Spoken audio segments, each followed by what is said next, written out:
হরে কৃষ্ণ, রাধে রাধে। আগামী 11ই মে রবিবার নৃসিংহদেবের আবির্ভাব তিথি। ভগবান কেন অর্ধ নর এবং অর্ধ সিংহ রূপ ধারণ করলেন তা নিয়ে ব্রত মাহাত্ম্যে কি বলা হয়েছে আপনারা তা মন দিয়ে শুনুন। 1000টা ব্রত পালন করলে যে পুণ্য লাভ হয়, একটা নৃসিংহ চতুর্দশী যদি কেউ ভক্তি সহকারে পালন করে তার সেই পুণ্য লাভ হয়। হিরণ্যকশিপু একবার কঠোর তপস্যা করার ফলে ব্রহ্মা সন্তুষ্ট হয়ে তাকে দর্শন দেয় এবং তখন সে ব্রহ্মার কাছে অমরত্বের বর চাইল। কিন্তু ব্রহ্মা বললেন, হিরণ্যকশিপু, তুমি যে বর চেয়েছো সেটা আমি দিতে পারবো না, কারণ আমি নিজেই তো অমর নই। তাই তুমি এমন কোনো বর চাও যা আমি দিতে পারবো। তখন হিরণ্যকশিপু চিন্তা করলো, আমি কি এমন বর চাইবো যাতে আমাকে কেউ হত্যা করতে পারবে না। তখন হিরণ্যকশিপু বর চাইলেন যে, হে শ্রেষ্ঠ বরদাতা, আপনি যদি আমার অভীষ্ট বরই দান করতে চান তবে এই বর দেন যাতে আপনার সৃষ্টির কোনো প্রাণী বা পথে ঘাটে, দিনের বেলা, রাতের বেলা, ঘরে বাইরে, জলে, ভূমিতে বা আকাশে কোনো পশু বা কোনো অস্ত্রের দ্বারা কোনোভাবেই আমাকে বধ করতে না পারে, বা আমি যেন ব্যাধিগ্রস্ত বা জরাগ্রস্ত না হই। ব্রহ্মা বললেন, তথাস্তু। তারপর দেবতাদের ওপর শুরু হলো হিরণ্যকশিপুর প্রবল অত্যাচার। ঠিক তখনই তার শুদ্ধ ভক্ত প্রহ্লাদ মহারাজের মাধ্যমে ভগবান তার লীলা শুরু করল। তাই ভগবানের ভক্ত আবির্ভূত হয়ে প্রহ্লাদ মহারাজ ভগবানের আরাধনা করছিল। তখন তার পিতা তাকে বলল, তোমার ভগবান কে? প্রহ্লাদ মহারাজ বললেন, আমার ভগবান বিষ্ণু। তখন হিরণ্যকশিপু ক্ষিপ্ত হয়ে বলতে লাগলো যে, আমি তোমার জন্মদাতা পিতা, তাই আমি তোমার ভগবান। কিন্তু প্রহ্লাদ মহারাজ বললেন, না, তুমি আমার ভগবান না, আমার ভগবান একমাত্র বিষ্ণুই। তিনি জগৎ পালক শ্রী হরি, তিনি জগতের পিতা ও বিধাতা। তুমি তো কেবল আমার এই জড়জগতের পিতা, কিন্তু ভগবান আমার নিত্য পিতা। তখন হিরণ্যকশিপু তার ছেলেকে পাহাড় থেকে ফেলে দেয়, হাতির পায়ের নিচে দেয়, জ্বলন্ত অগ্নিতে নিক্ষেপ করে, আর প্রহ্লাদ মহারাজ শুধু তার প্রভু ভগবানকেই স্মরণ করতে থাকে। কথায় আছে না, মারে কৃষ্ণ রাখে কে, আর রাখে কৃষ্ণ মারে কে। ভগবান যদি চায় তাহলে পৃথিবীর কোনো শক্তি তাকে হত্যা করতে পারবে না।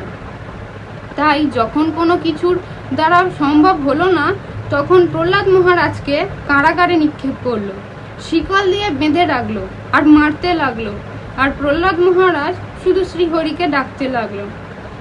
তখন হিরণ্যকশিপু এসে বলল, আজ তোকে কে বাঁচাই দেখি, তোর ভগবান কোথায়? তখন বৈকুণ্ঠ ধামে মা লক্ষ্মী দেবী বলল, হে প্রভু, এখন কি হবে? প্রহ্লাদ মহারাজকে কে রক্ষা করবে? হিরণ্যকশিপু তো অমরত্বের বর লাভ করেছে, অমরত্বের মতো বর লাভ করেছে, তাকে কে হত্যা করবে? তোমার ভক্তকে রক্ষা করবে কে? তখন ভগবান বললেন যে, অমরত্বের মতো বর পেয়েছে কিন্তু অমর হয়নি, আর প্রহ্লাদকে রক্ষা করবে তার ভক্তি। তার ভক্তিই তাকে হিরণ্যকশিপুর হাত থেকে রক্ষা করবে। তখন হিরণ্যকশিপু বলল, তোর ভগবান কি এখানে আছে? প্রহ্লাদ মহারাজ বলল, হ্যাঁ, আমার প্রভু সর্বত্রই বিরাজমান, তাই এখানেও আছে। এই বলে হিরণ্যকশিপু ঘরের চৌকাঠের স্তম্ভে আঘাত করতে লাগে। তখন হঠাৎ সেই স্তম্ভ থেকে বের হয়ে আসে ভগবান নৃসিংহদেব, প্রচণ্ড চিৎকার করতে থাকে হিরণ্যকশিপুকে দেখে। তখন হিরণ্যকশিপুর বর অনুসারে তাকে বধ করতে লাগলেন।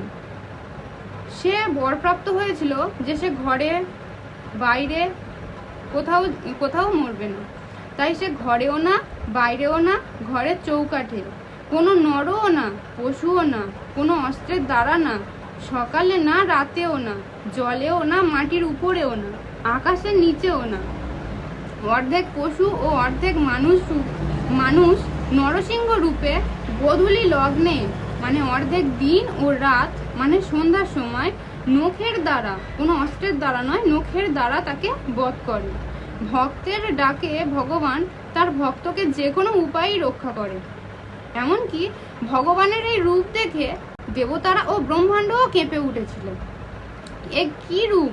হঠাৎ এই রূপের আবির্ভাব হবে যে কেউ সেটা বুঝতে পারেনি। ভগবানের এই রূপকে দেবতারাও পর্যন্ত শান্ত করতে পারেনি।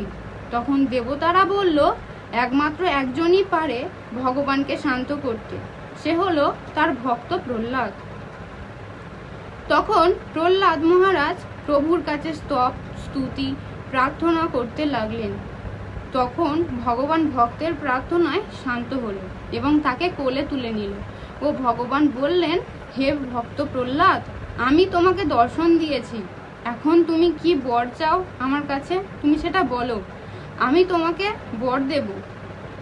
তখন প্রহ্লাদ মহারাজ বললেন, প্রভু, তুমি আমার পিতাকে মুক্তি দাও, যেহেতু তিনি আমার জড়জগতের পিতা।